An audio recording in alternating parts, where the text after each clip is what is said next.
I was feeling like really tired, like just crashing right before I started filming. So I made myself a little cold brew and I started getting things set up, and now I am just so excited to do this and mark it off my list. It's like the dogs know I'm filming and they just, especially Bear, he is the worst with his little from one place to another. Bear, please lay down, lovey. Hello, welcome. It's Claudia. I'm really excited today because I'm going to be tending to one of the boxes that holds a lot of either like rehabs or plants that are in quarantine or propagations. It's mostly like new plants that were in quarantine and have been in quarantine for a little too long because I haven't tended to them.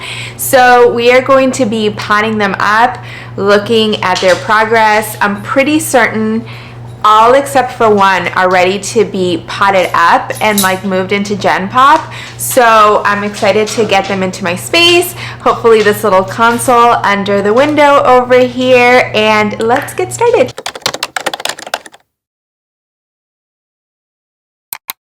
So here is the box we are going to be tending to. Like I said, I'm fairly certain everything except for one is ready to be transferred over to a permanent substrate. I have quite a few of them in Fluval Stratum. There's an Anthurium that arrived in sphagnum moss, so I definitely want to move that one over to Pawn as well. And yeah, let's get right into it and see what these plants look like. I'm so excited. I moved some things off the table just for more working area purposes, and I think I'll just bring one of the plants out at a time and we'll tend to it as we go. I'm going to start with the begonias. So here we go. This is a Chlorositica red veins. I got these on June 4th. I labeled them. And I did do an unboxing with you, so I can link that if you want to check it out. But I feel like this has been ready. Like I can see roots coming out of the top. So we're gonna add this into a self-watering pot in Soul Soils mix. The other begonia we're doing is, this was sold to me as white ice, but I don't know that it is. I feel like white ice has like much larger dots. And at first I thought it was just because it's so juvenile. It's grown quite a bit and I'm not seeing that white ice characteristic. And I have to be honest, if it's not white ice, I don't love this one as much. It's beautiful, and I don't know if you can tell, it has like hairy leaves, so that's really cool. The new leaves come in quite pink, and then they go into more a silvery green. But this is just not what I thought this isn't what I ordered, you know, so I don't know that I'll keep it if. Yeah, I really don't think it's white ice. Look at it. Anyway, we are going to also pot her up into Soul Soils in a self-watering pot. I have a container with water to remove all the Fluval Stratum, and then this is just an empty container to dump the Fluval Stratum into. And I guess let's start with this bigger one. I will say this will be the second time I order from this particular seller one thing and it ends up being another thing if this is really not the white ice. I just watered these like yesterday or 2 days ago, and Fluval Stratum is so much harder to remove when it's wet, but that's okay. I mean, it comes off pretty easily with water. It's just initially like this part would have just rolled right off if it was dry. So the other plant that I bought that I thought was buying one thing and ended up being another was actually a pleasant surprise. It was my Alocasia Longiloba that turned out to be purple prince, but I thought I was buying the silver. So there's that. That was a good surprise again. And not that this is an ugly plant by any means, it's just not what I thought.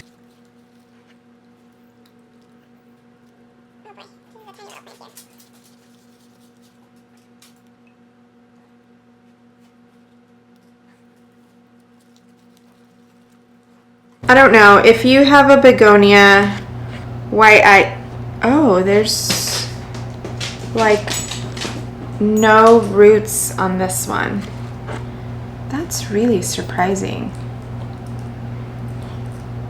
So I guess that one can go back into Fluval Stratum. If you have a begonia white eyes and it looked like this for a while, let me know.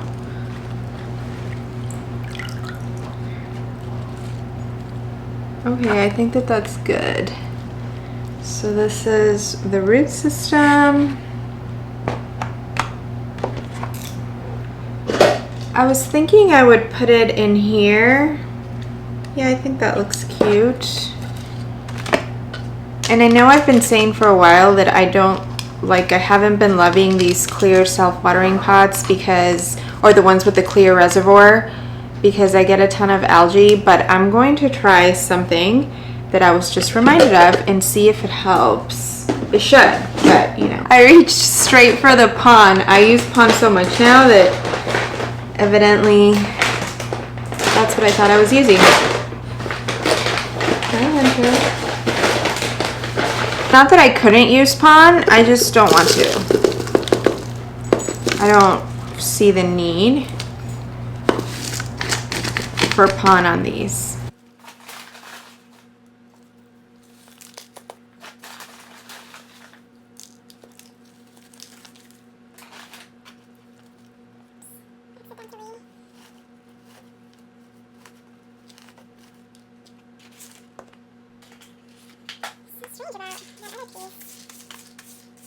So the thing that I'm doing is adding just like a couple drops of hydrogen peroxide to the reservoir, and this, whoops, this should help. This is like a new bottle. Whoops, it's more than a couple drops, but it should be okay.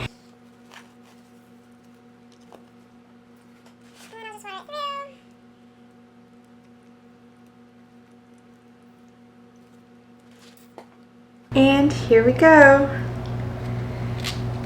She is cute. She's just not what I expected, you know? But she's cute. Begonia number 2. So I got this at the same time that I got the other begonia. I also got the Alocasia Loco and another one you're gonna see in a minute.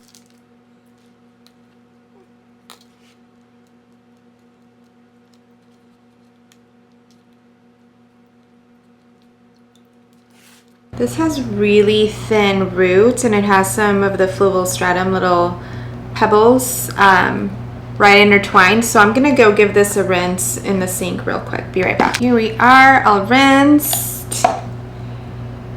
I guess I could use this one. Yeah, actually I don't have a lot of choices. Unless I use one at my DIY cups. Yeah, I guess I'll just use this. So similar story with these on the clear reservoir, but also in addition, this is like just really flimsy. You have to place this just right. But I mean, really, I'm just complaining at this point because it does work well. I'm gonna place this here so soil doesn't fall into the reservoir.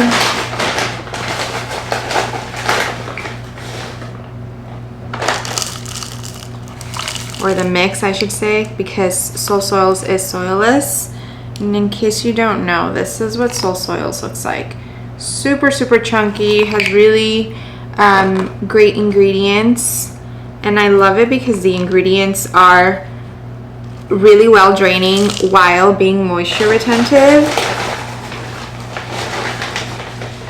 So it's not like my Aroid mix that dries out, or that, you know, the plant is thirsty as frequently. I usually use soul soils for anything like that goes into self-watering, that's in soil, and then also my Hoyas love soul soils. Let me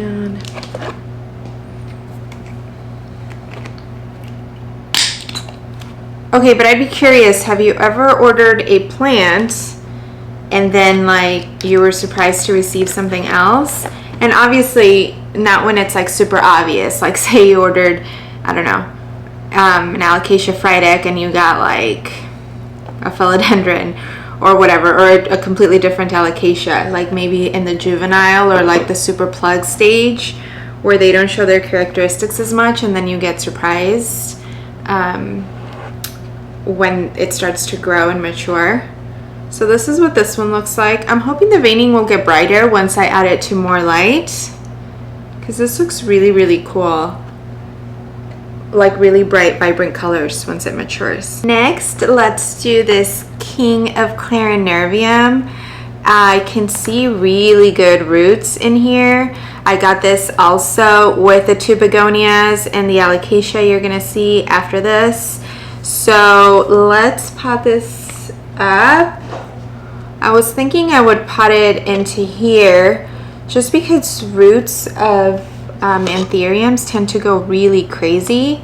And you've seen me use these pots in a couple of my recent videos. I just got them not that long ago, but I love them. And I particularly think that they work so great for alocasias and anthuriums because they're taller versus what you can typically find. So I'm kind of starting to see some of its characteristics, but as you can see, still very, very juvenile. So yeah, I think I will do this pot.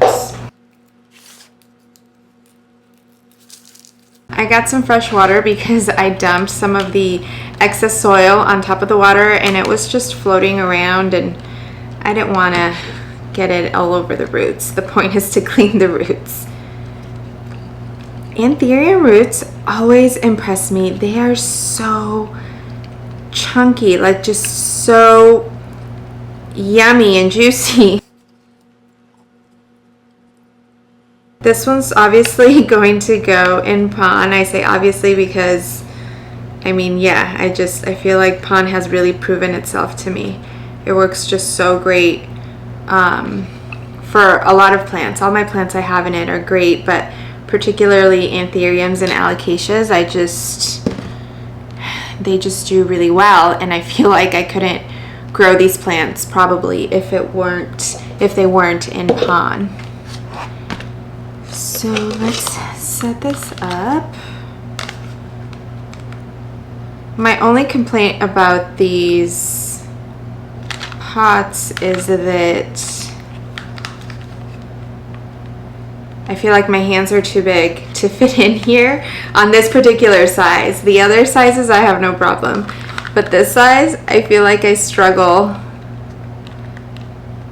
to get the wick through because my hands are just too big for them. I believe this is a 4.5 inch, and then it's like a 5 or 5.5 inch tall, but I just think they're the perfect size. The perfect shape, I mean, for alocasias and anthuriums. I'm using Lechuza pon for this.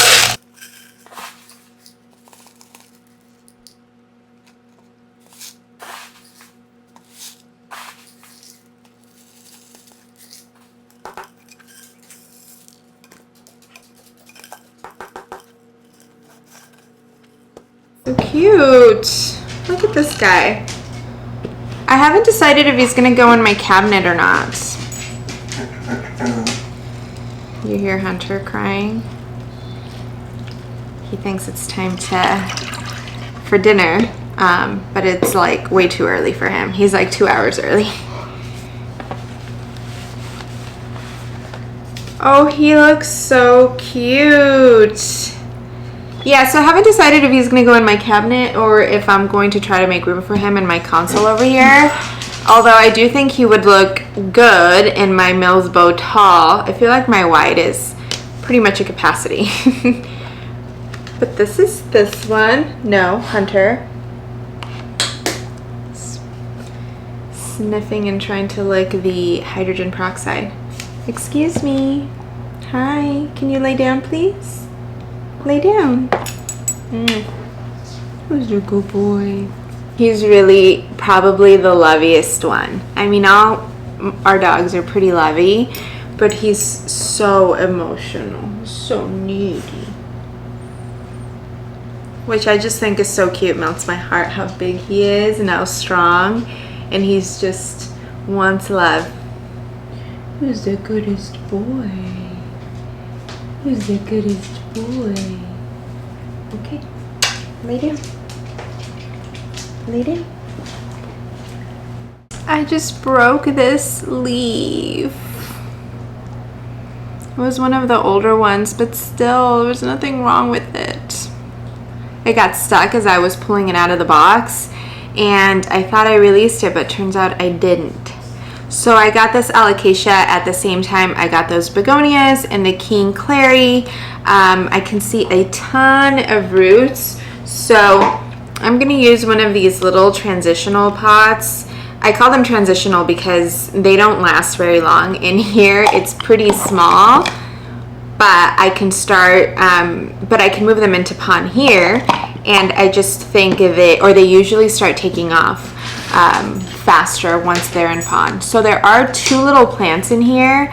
I received 2 because apparently there was, like, they had advertised that the plants had 2 or 3 leaves, but both of the plants that I got only had 1 leaf, so they sent 2, which was nice. Hunter. Oh yeah, lots of roots. Let's get rid of this leaf that I broke. I can't really... Actually, I think this is just one plant. Yeah, it looks like I lost one of them, and then this is just one plant. I'm not surprised. They were both so itty bitty, and immediately when I got them, they both dropped the 1 leaf they had. So I am thankful that they sent 2 of them.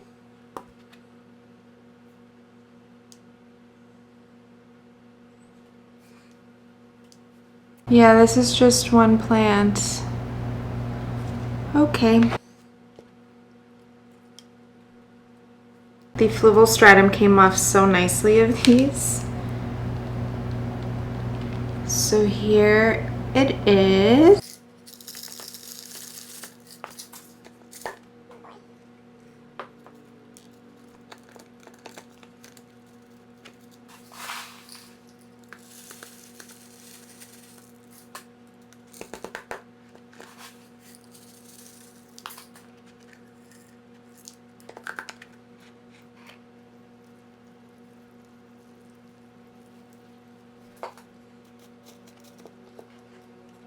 And here she is.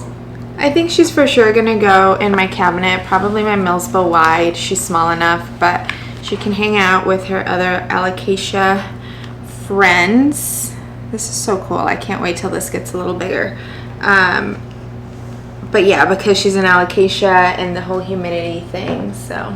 Okay, so those were all from that haul.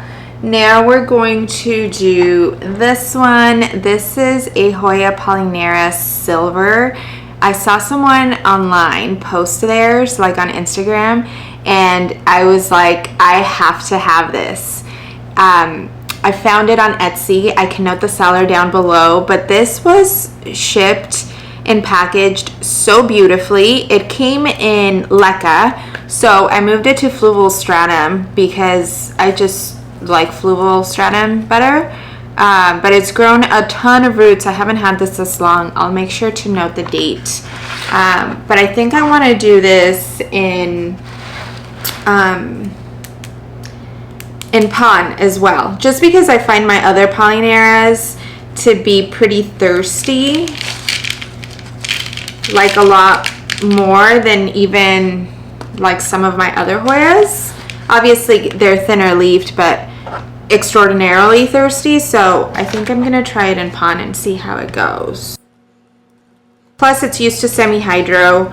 It rooted in Leca, obviously, and then now it's in Fluval Stratum for a few weeks, so I feel like transition will be easy peasy. These roots are so nice. Ooh. I can't believe how many roots it grew, how quickly. And I wanted to keep it in there until it grew, or it started growing leaves.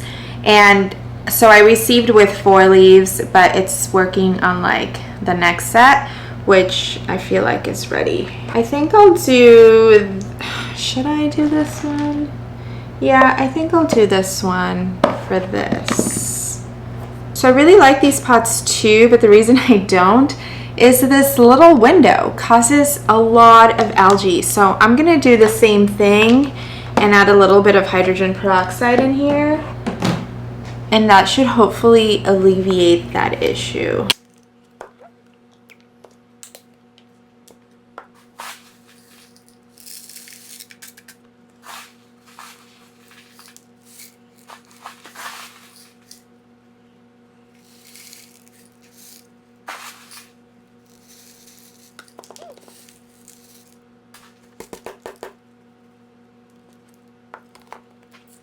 Cute. Okay, I do like it a lot more than I thought. Again, these pots are great. What's not great is how much algae I get. And not that, like, algae doesn't harm the plants, or at least not that I've noticed. I usually just let it be. But it doesn't look nice. It looks pretty gross. One more. This is a Doriyaki that I got, my friend Kriya sent it to me. I placed an order for soil scoops from her, and she was just so kind to send me this. I think it's so cute. I love Doriyaki Anthurium. It's actually, yeah, Doriyaki with self. So, yeah, let's get him out of, oh, it looks like there might be some orchid bark. So it's like sphagnum moss with orchid bark. So let's get that off. I didn't bring another container for this. That's okay.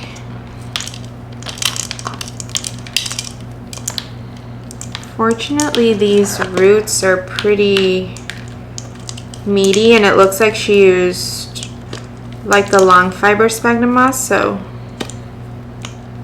shouldn't be too hard to remove, hopefully.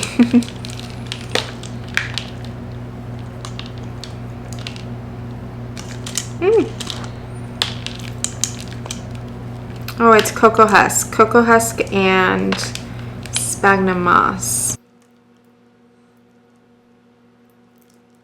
I haven't really talked a lot about this, but there's such a difference in using quality sphagnum moss versus just that, like, I forget what it's called, Easy Grow or something, that we can find like at our hardware stores. It's obviously significantly more affordable than like the New Zealand sphagnum moss, but there's just such a huge difference in quality. And I can tell that this is the New Zealand or something comparable to that. Look how easy that was to remove in comparison to many other times. I'm gonna try to give it a rinse here and see if I can remove the rest.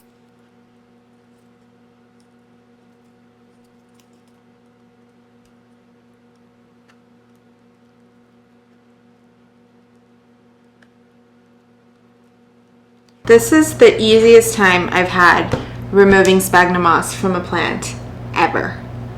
Shoot, I don't really like my options. I guess I'm gonna be potting it into this. I need to order, or I need to look for more pots,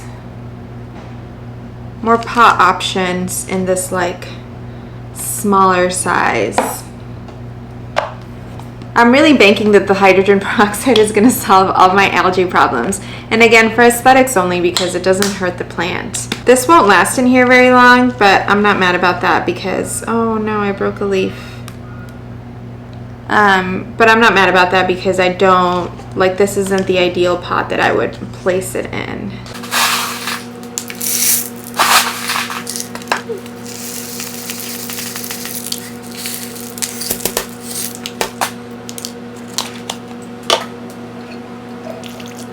We did it. I'm so excited to have this box clear. There are 2 plants in there, but they're tiny. One of them is still rooting in there. It's an Alocasia Friedek, and then the other one is a jewel orchid. I'm going to be moving out of there. So this box I'm going to use because lots of my corms, did we do those together? I don't remember. My Alocasia Friedek, variegated elbow, I don't remember if we did them together or if I did it for real. But they've all sprouted and they no longer fit in their seedling trays, so I need to move some out of there.